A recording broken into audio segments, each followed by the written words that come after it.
Hey you, Bravo's now in Canada. I just got chills. If you know Bravo, I love that. You love that? you know Vanderpump Rules, Why does it have to get so complicated? Summer House, Don't activate me because you've not seen me activated. Below Deck, I'm not your friend, I'm your captain. Top Chef, Hi, Chef. and Housewives. Definitely Housewives. I'm not gonna lie, I'm looking forward to this. Bravo, now available. It's insane. Subscribe now with your TV service provider. Fall in Canada has never been hotter. Frequency Podcast Network. Stories that matter, podcasts that resonate. Every life lost, obviously, is a tragedy. But sometimes, tragedies can serve as a wake-up call, even if it's just because of simple timing. 6 Indigenous people have been killed across Canada in police-involved incidents since August 29th. That was the day 31-year-old Jack Charles Peache from Clearwater Dene Nation in Saskatchewan was hit by an RCMP vehicle while walking on the 909 Grid Road off Highway 155 near Buffalo Narrows. Just one day later, 15-year-old Haas Lightning from Samson Cree Nation in Alberta was shot by RCMP during a confrontation. I don't need to play that all for you. We'll discuss all of these stories today, but you get the idea. 6 totally separate incidents, nothing to do with one another on the surface. But just ask anyone who knows how encounters with police so often end for Indigenous people. They'll tell you exactly what connects these stories. It's an approach that clearly hasn't worked and isn't working. And so after 6 deaths in less than 2 weeks, MPs in Ottawa held an emergency meeting on the issue on Monday night. Will it change anything? Is it a first step towards a new approach? Is it too much to hope for even that? What would a truly new approach to police response look like anyway? How could we actually avoid these endings?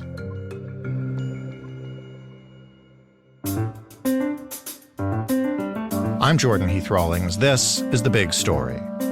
Joanne Roberts is a reporter with City News in Winnipeg. She is also a filmmaker. Hello, Joanne. Hi, thanks for having me. You're welcome. I wish we were talking under better circumstances, but you reported on these 6 deaths last week. I believe it was Friday. On Monday night, the first day that the House of Commons was sitting, MPs had an emergency meeting about just what's happened. What do you think about that response, and what might come out of it that people in the community you've spoken to might hope for? You know, and I think it's definitely an appropriate response. And it's certainly, just from what I'm hearing through both community leaders, community members, and allies, it's something that they have been hoping for such a long time. I definitely think it is good to use the word emergency, given that 6 Indigenous people have died since August 29th.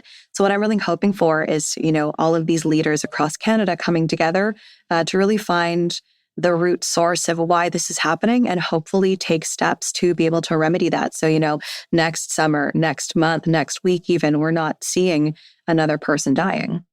As we begin, maybe we can just start with the people themselves at the heart of this before we move on to the politics of it all and the police forces. Maybe you can just quickly walk us through the 6 people who are dead and how that happened to each of them. Yes, absolutely. So since August 29th, it seems that, headlines have been happening so often in terms of an Indigenous person dying after contact with police or RCMP. So on the 29th, 31-year-old Jack Charles Peache, he's from Clearwater River Dene Nation in Saskatchewan. He was hit by an RCMP vehicle while he was walking on the 909 Grid Road off Highway 155 near Buffalo Narrows. The next day, 15-year-old Haas Lightning from Samson Cree First Nation in Alberta, he was shot by RCMP during a confrontation after police confiscated several weapons from him. A few days later, September 3rd, here in Winnipeg, 39-year-old Tammy Bateman was hit by a police cruiser that was driving through Fort Rouge Park. Now, Fort Rouge Park, for people who don't know, who don't live here, it's a well-known park for many encampments. So there are lots of people there all the time. And I know this is just the prairies, but it actually has extended throughout Canada. September 6th, Jason West, he's a 57-year-old Indigenous man. He was shot during a confrontation with Windsor police in Ontario. Danny Nye from Atakaku Cree Nation in Saskatchewan, he's 31 years old. killed. He was shot by Shellbrook RCMP during a police response to an assault at the Cree Nation. And it also resulted in non-life-threatening injuries to an officer. That was on September 8th. And the same day, Stephen Dedam from Elsipogtog First Nation in New Brunswick, he was shot by RCMP. Officers said that he was in mental distress, he had a weapon, and he wouldn't cooperate with police. I know that, and I think everybody listening knows because, it's received news coverage before. We've covered it before, that Indigenous people are more likely, let's just say, to have bad outcomes when encountering the police. Has there ever been anything like this in terms of such a shocking way to make that point, I guess? Like, I've been doing this podcast for 6 years now, and this kind of stunned me. I've only been doing news for, I think, 3 years, and I've never heard of this happening before. I mean, obviously, it's not a surprise to hear that Indigenous people have had fatal run-ins with police. It's something that, advocates have been speaking about for a very long time, for decades. But just, 6 in 2 weeks, that's such a staggering number. And it's not even just located in one jurisdiction, it's all across Canada. And for me, that's really, really heartbreaking. And what have the various police forces involved said about these incidents, which again, are not connected and vary so much, but yet all have the same outcome? I think it's difficult to really understand what police RCMP are going through at the moment and their side of things, because they're very tight-lipped, and rightfully so. All of these incidents have now been passed through to independent investigation units. So here in Manitoba, it's the Independent Investigation Unit of Manitoba. It's a police watchdog. So incidents like this, when people are saying that, maybe police were too heavy-handed, police can't really say anything until that investigation is complete. And that can take months, up to a year in some cases, I feel. And so, we get one side with the family who rightfully are very angry. And then we get police and RCMP who really can't say anything. So it's a difficult situation all around. How much do these incidents vary from person to person? Is there a pattern that you see in them that people you've talked to have seen in them, or are they all different? I mean, that's the big question, isn't it? Are these all one-off incidents, or is this a pattern where we really have to look at the root behavior of police and RCMP when Indigenous people are present? Some people might say, different jurisdictions, different officers, different rules. But at the same time, it is really hard to ignore that it's 6 people in such a short span. And I don't know. I don't know the answer. We have people that were shot. We have people that were hit by police cruisers. But, I'm in the community all the time. I talk to leaders, community members, allies. And what they are saying is that they see a pattern, and it's clear that something needs to change, and it has to be addressed with each jurisdiction across Canada. What do they say about the root causes of this in their opinion, and how? Because again, these aren't specifically connected incidents, but they all happen kind of the same way. And how do the leaders feel about what's actually driving these incidents? From what I'm hearing from many, many people, it's about the broken kinship between Indigenous, First Nations, Métis, and Inuit people and different police forces across Canada. I think that many people feel that it's clear, there are large groups of people that don't feel comfortable or even safe calling police and RCMP. But I mean, who else do you call in that case when you're in mental distress, when your loved one is in mental distress? Who are you supposed to call if not law enforcement? We don't sadly have enough time to go through in detail every one of these deaths. And, as you mentioned, police are being tight-lipped about what actually happened in many of them. But I know you spoke with the uncle of one of the deceased, Stephen Dedam, and maybe we can just use this as a way to kind of illustrate how these events kind of unfold. Can you tell me what you learned about what was actually happening that night? Yes. So it's such an unfortunate and tragic situation. So I spoke to Dominique Dedam. He is Stephen Dedam's uncle, and he calls him Iggy. And he says that, during the day, the night before, they were out celebrating. It was Dominique's 64th birthday. And so leaving Stephen in such high spirits and then suddenly hearing, they both live on the same property. So Stephen was at the home. Dominique was in a shed in his workshop, just not even 50 feet away, hearing the gunshots, hearing one of his other family members saying, the police shot Iggy. And Dominique wondering why. Why did the police suddenly come? I just saw him 20 minutes ago.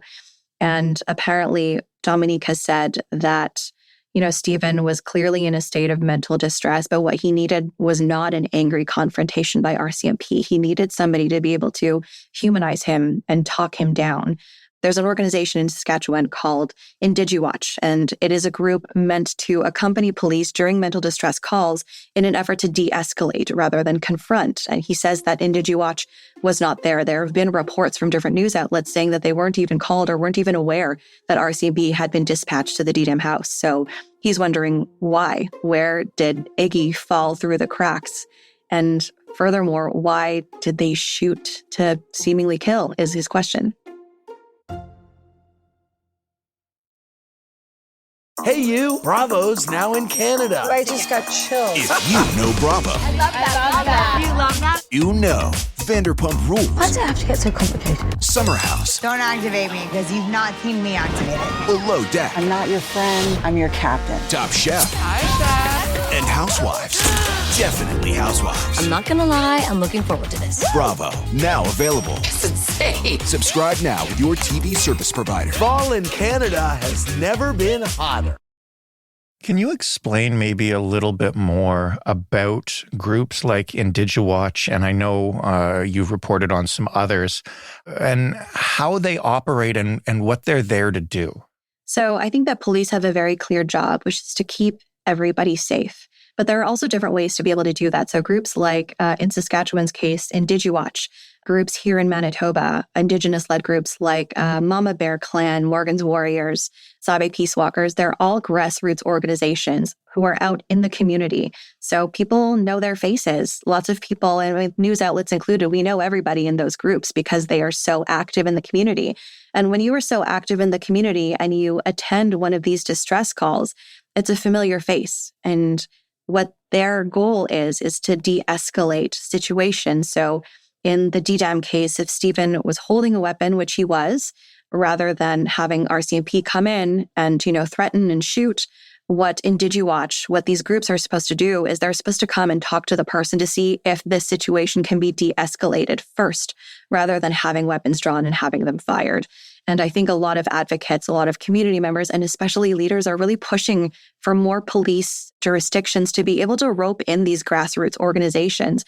Because I spoke to an advocate here, his name is Michael Redhead Champagne. He's connected to so many of these groups. And he's saying to me, in 80-90% of these cases, what somebody needs when they're holding a weapon is just to be humanized and to be listened to. Because when they call RCMP, they don't want anyone to shoot. They just want help. They're begging for mental health support and resources. So if we shoot first and ask questions later, that is a loss of a life. It's a loss of a community member and a relative. But if there is a way, 80-90% to be able to de-escalate that situation and have somebody get put through to resources that they need rather than hurt themselves or hurt somebody else, to me, it just seems like that's a better avenue whenever we're able to take it. How formal are the relationships between these groups and either the police force or the RCMP? And, is it kind of spelled out in the terms of engagement that they need to be involved, or is it all just sort of done on an ad hoc basis? I'm not sure, but for me, it seems like it's done on an ad hoc basis. We know that Indigenous wasn't there when Iggy was shot, and we're wondering why. And it really does vary from case to case. We don't really know what police or RCMP procedure is when they deem something too dangerous for somebody to come with and to try and de-escalate. So I think that that's another part of the problem, is that there isn't really a set procedure in terms of when these people are able to come with police and work with them, or when it's just too dangerous. And I hope that is one of the things that MPs have talked about. I was going to ask, when you talk to leaders, or even just when you talk to people who work in these groups in the community, what do they actually think might make a difference beyond allowing these groups access?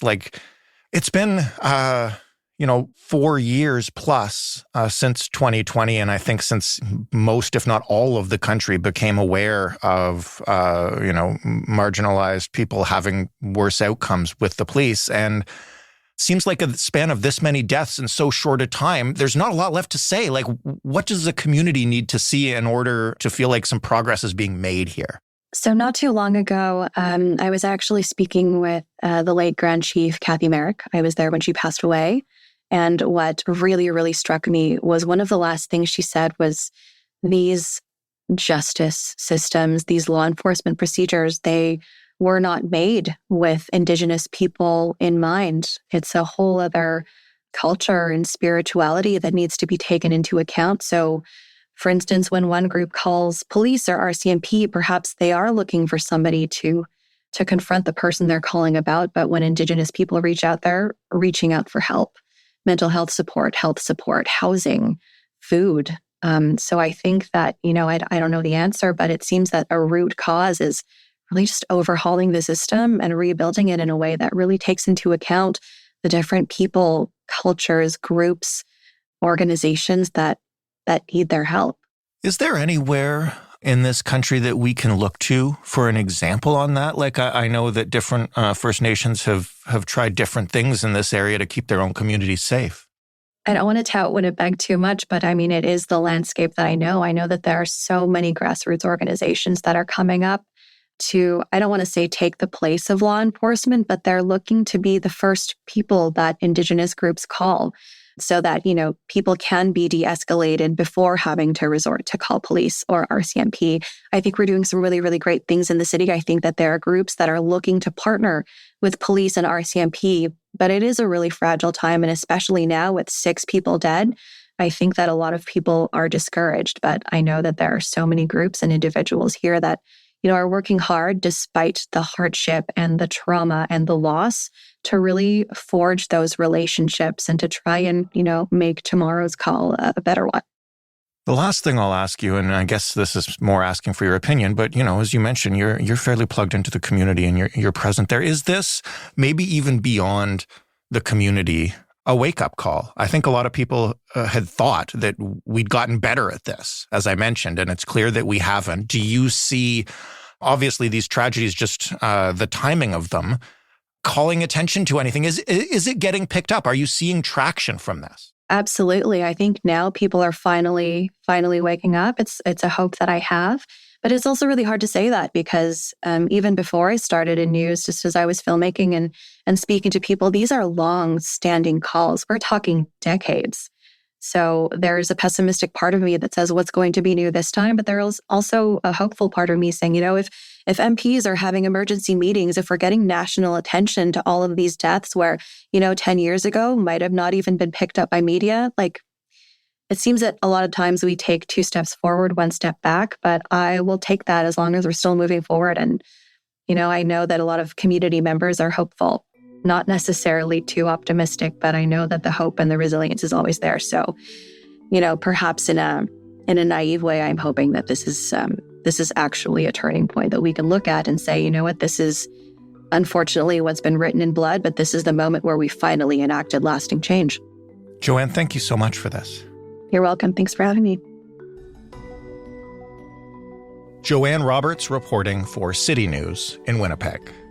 That was The Big Story. For more from us, you can head to thebigstorypodcast.ca. You can find all of our episodes there, and you can offer us feedback on this episode or any other by writing to hello@thebigstorypodcast.ca or by calling us and leaving a voicemail. 416-935-5935 is the number. The Big Story is available in every podcast player, including Seeker, and on your smart speaker if you ask it to play The Big Story podcast. Thanks for listening. I'm Jordan Heath Rawlings. We'll talk tomorrow. Hey you, Bravo's now in Canada. I just got chills. If you know Bravo, I love that. You love that? you know Vanderpump Rules, Why does it have to get so complicated? Summer House, Don't activate me because you've not seen me activated. Below Deck, I'm not your friend, I'm your captain. Top Chef, Hi, Chef. and Housewives. Definitely Housewives. I'm not gonna lie, I'm looking forward to this. Bravo, now available. It's insane. Subscribe now with your TV service provider. Fall in Canada has never been hotter.